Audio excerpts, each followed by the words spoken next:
SIP क्या होता है? SIP एक इन्वेस्टमेंट स्ट्रेटेजी है जिसकी हेल्प से आप म्यूचुअल फंड्स के जरिए स्टॉक्स में पैसा इन्वेस्ट करते हो।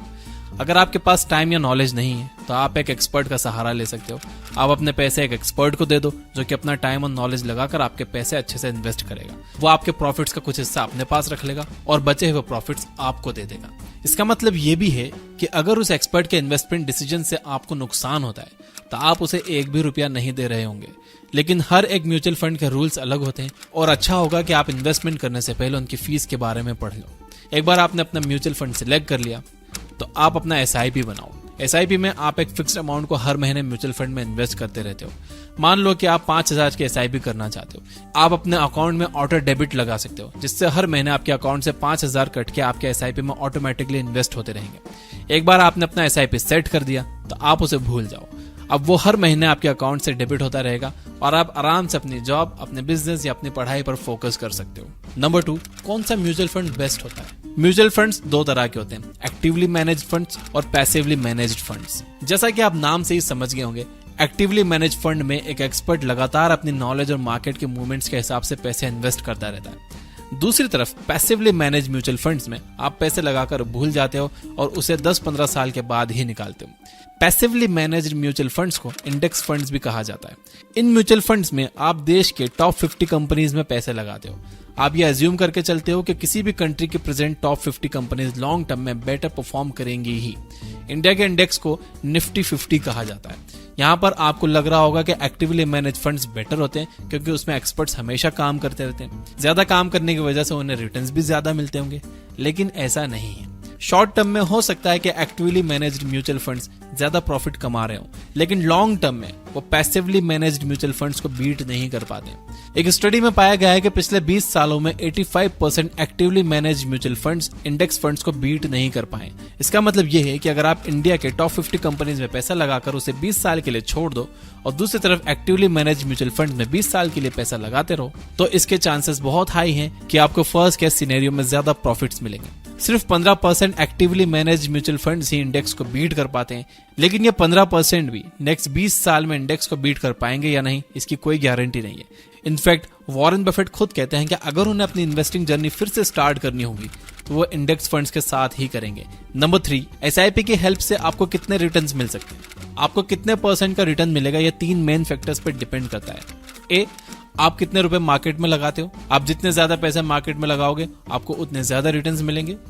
B, आप कितने टाइम तक पैसे मार्केट में लगाते हो। एक बार पैसा लगाकर उसे एक हफ्ते में ही निकाल लेने से आपको कोई खास रिटर्न नहीं मिलने वाले। दूसरी तरफ अगर आप 20 साल तक हर महीने अपने SIP भरते रहते हो तो आपको अच्छे खासे रिटर्न्स मिल सकते हैं। C, मार्केट की कंडीशंस कैसी है। अनफॉर्चुनेटली इसे कंट्रोल करने के लिए आप कुछ भी नहीं कर सकते। आपके कंट्रोल में यह है कि आप कितने पैसे लगाते हो और कितने टाइम तक लगाते हो और किस फंड में लगाते हो। अगर ये तीनों चीजें अच्छी हैं तो आपके रिस्क काफी हद तक कम हो जाते हैं, लेकिन वो जीरो नहीं होते। मार्केट कंडीशंस हमेशा फ्लक्चुएट करती रहती है और इस वजह से आप जो भी पैसे लगाओगे उसे खोने का एक रिस्क हमेशा बना रहेगा। लेकिन अगर आप लॉन्ग टर्म तक SIP में इन्वेस्ट करते रहते हो तो आपका रिस्क नियर टू जीरो हो जाता है। अब मान लो कि आप 5,000 के SIP करते हो और आपको हर साल 12% के रिटर्न्स मिलते हैं, तो ऐसे में 20 साल के बाद आपको कितने रिटर्न्स मिलेंगे? इसे कैलकुलेट करने के लिए आप SIP कैलकुलेटर यूज कर सकते हो। गूगल पर जाकर इसको सर्च कर लो, आपको ये आसानी से मिल जाएगा। अगर मैं हर महीने 5,000 रुपए SIP के थ्रू इन्वेस्ट करता रहूंगा तो 20 साल के बाद मैं 12 लाख तक इन्वेस्ट कर चुका हूंगा। इस पर मुझे टोटल रिटर्न्स लगभग 38 लाख रुपए के मिलेंगे। इसका मतलब है मेरे 12 लाख का अमाउंट बढ़कर 50 लाख हो चुका होगा।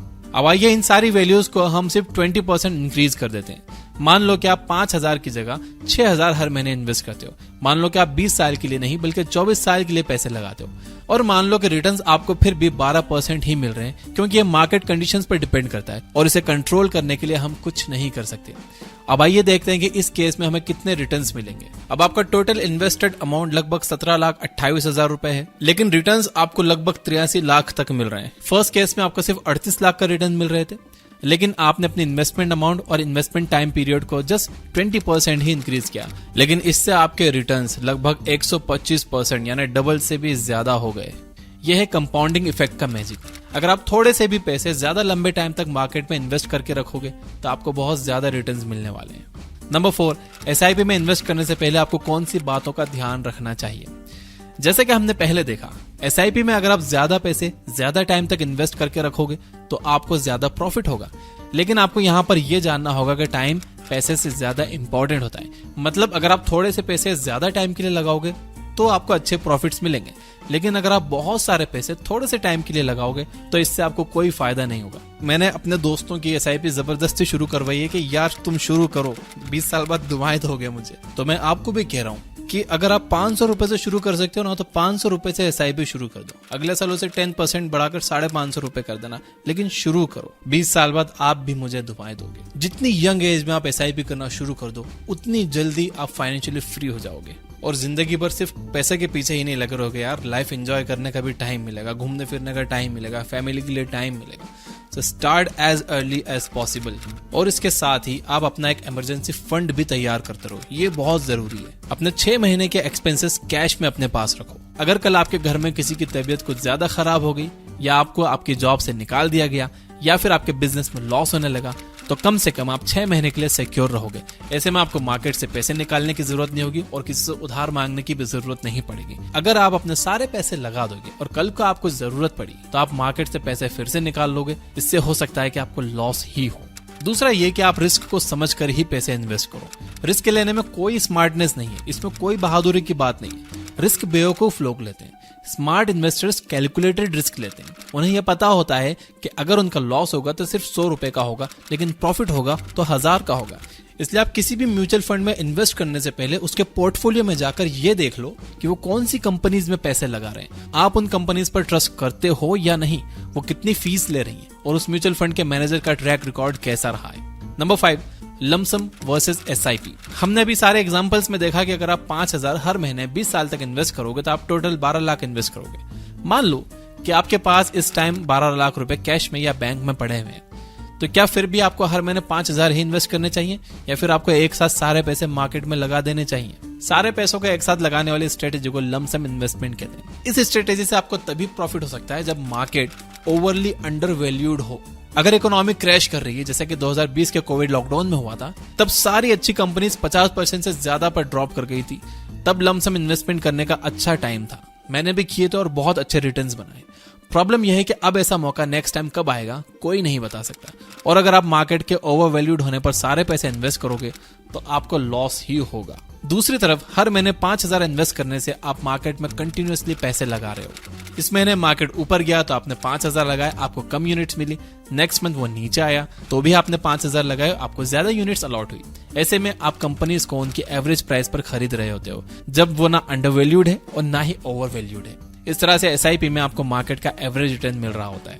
अगर आपको फिर से कोविड जैसा एक मौका मिल जाए, जब आप सारी अच्छी कंपनीज को या निफ्टी 50 की किसी कंपनीज को तेजी से नीचे गिरता हुआ देखो, तब आप उसमें लमसम इन्वेस्टमेंट कर सकते हो। लेकिन जब आपको ऐसा मौका ना मिले, आप एसआईपी में इन्वेस्ट करते रहो। याद रहे, आप जितनी जल्दी पैसे इन्वेस्ट करके उन्हें जितने ज्यादा टाइम तक मार्केट में रखे रहोगे, आपके पैसे उतने तेजी से ग्रो करेंगे। इसलिए परफेक्ट मूवमेंट का वेट मत करो, आज ही एसआईपी में इन्वेस्ट करना शुरू करो। मेरा सजेशन आपको यह रहेगा कि आपकी जो इनकम है उसका 10% आपको इन्वेस्ट करना चाहिए, और उस इन्वेस्टमेंट को आपको हर साल 10% से बढ़ाना चाहिए। यानी अगर आप हर महीने अभी 1000 रुपए इन्वेस्ट कर रहे हो एसआईपी में, तो आपको अगले साल से उसे 1100 रुपए कर देना चाहिए। ऐसे में आपका इन्वेस्टेड अमाउंट भी बढ़ता जाएगा और जितने लंबे टाइम तक आप टिकोगे उतना बड़ा रिटर्न भी मिलेगा। तो अगर ये आपको वीडियो हेल्पफुल लगा हो तो कमेंट में यस जरूर लिखिए। इससे मुझे मोटिवेशन मिलती है कि मैं आपके लिए हेल्पफुल वीडियो बना पा रहा हूँ।